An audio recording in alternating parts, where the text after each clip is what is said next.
or welcome back to my channel. If you are new, hi, I'm Cora. Make sure you check out the description box below for links to all of my social accounts as well as my website, corashea.com.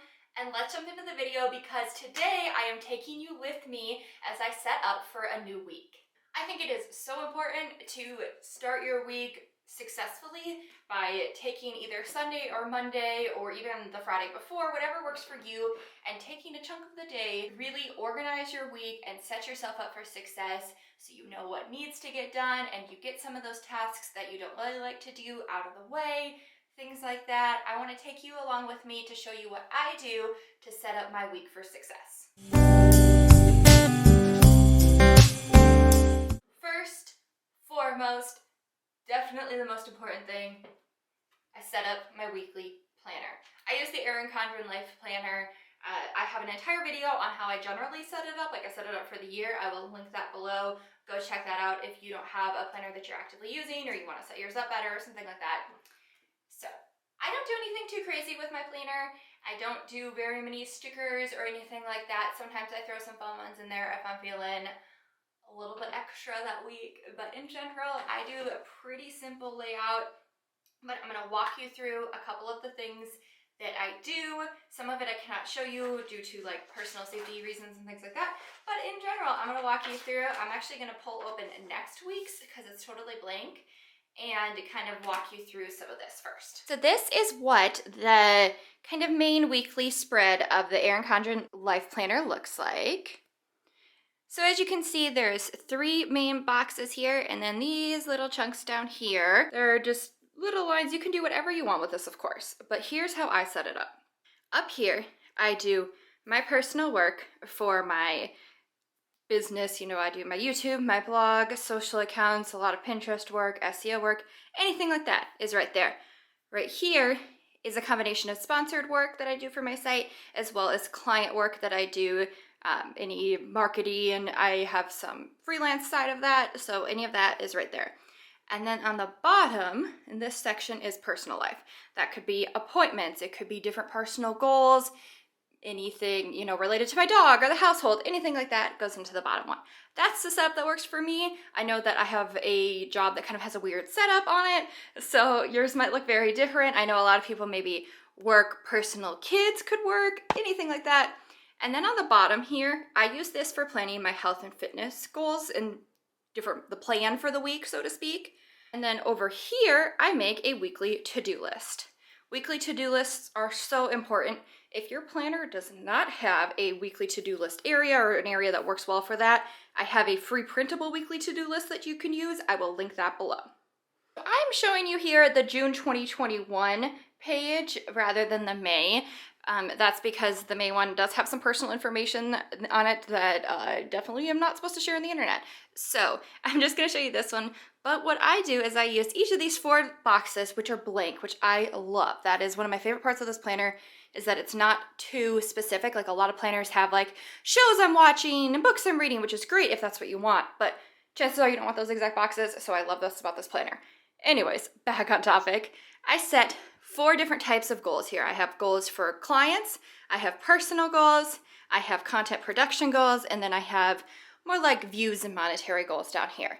So at the beginning of every week, I go through and I check my goals. I see if I'm on track, if I need to realign anything in regards to my goals in order to achieve them, and then if I've completed any goals, of course, I check those off and I give myself a little pat on the back. I cannot talk enough about how important it is to use a weekly planner.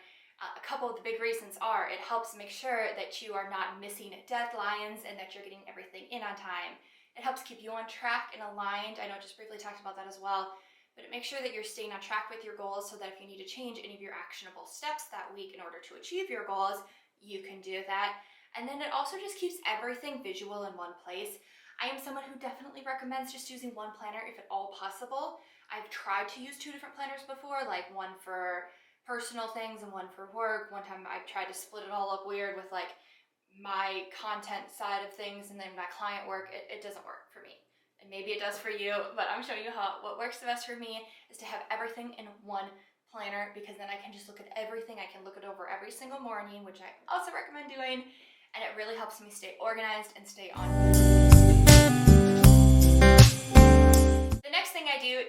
my weeks is to make my meal plan. I find that meal planning is the best way for me to stick not only a healthier diet throughout the week, but also to spend less money eating out. And it's just less stressful in general. Like, I hate the feeling of being like, oh my God, what am I gonna have for dinner tonight? Like, that is one of the worst parts of being an adult.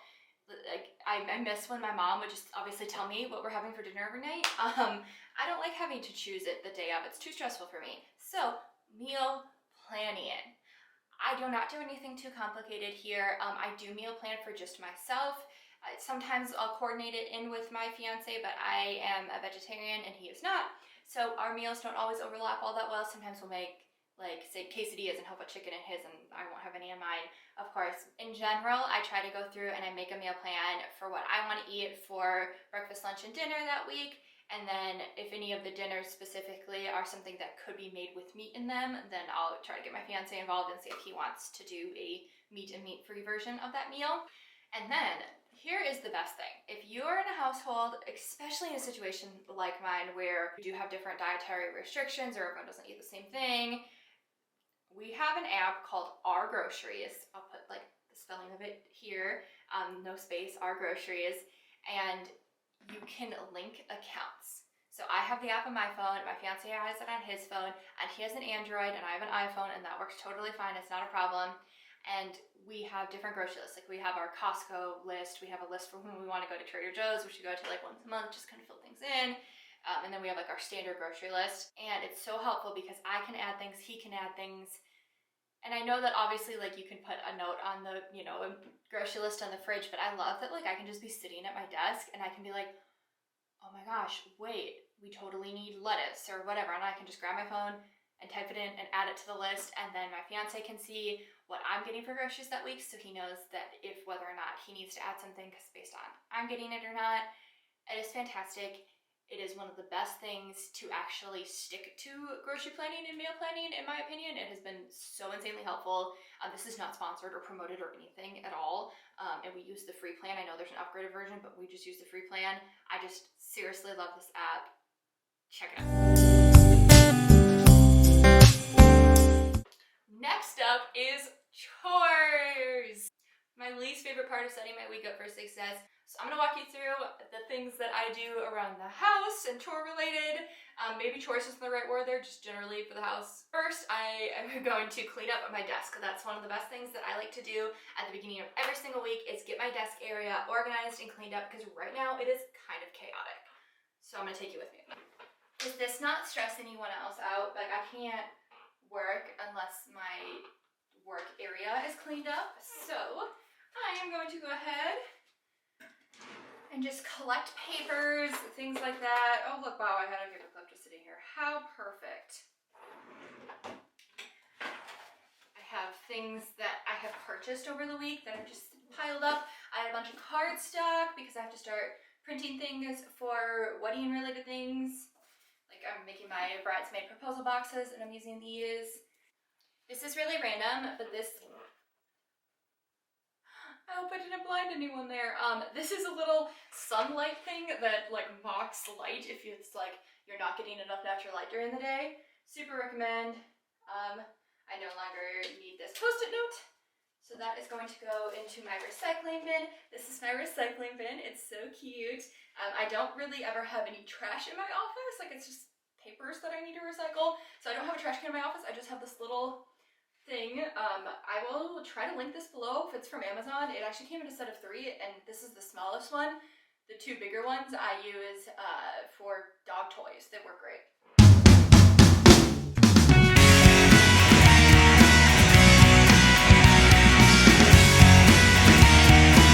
I do feel like I need to rearrange this whole area over here, but I'm not going to do all of that right now.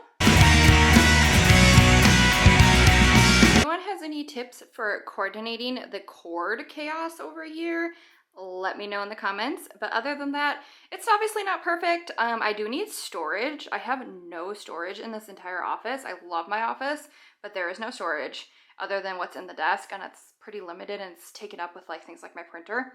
So I definitely need to get a storage unit over here. I think that will make my desk organization a lot better. But until that point, this is as good as it gets, and it is clean enough that it doesn't stress me out and it sets me up for a successful week. Next up, I'm not going to show you all of this, but I just go around the house and I generally pick things up that are not in the right places. Also, I would like to preemptively have everyone excuse my outfit because I'm in just like joggers and a sweater. It's fine.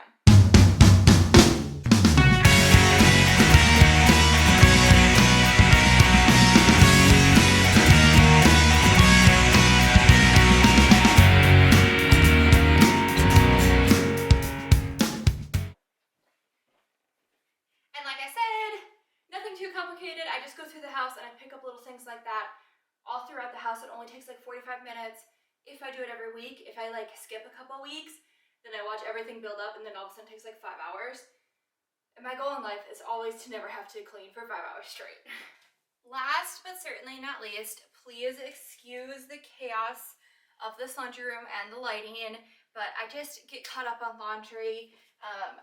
I recently got these little bins from Target and they are amazing because they fit in this like weird little section over here, and that has made everything a little bit easier. And that's something I just want to mention quickly, is that any opportunity you have to make your weeks a little easier, a little simpler, make your life just a little bit better, you should do it. Alright guys, I hope that this video was helpful. I hope it was slightly entertaining. I know that I don't do all that much to set up my week, but I do enough that it really helps me have more productive, organized, successful weeks. I do a lot at the beginning of the month, which is why you didn't see certain things that maybe other people do weekly. I try to do as many things monthly compared to weekly, if at all possible, because I find that batch doing things at once is a lot easier. I have a video on the 10 things to start your month right. I will link that below. Definitely recommend checking that out. That being said, that is the end of today's video. Have a great day. Stay safe out there. Bye, guys.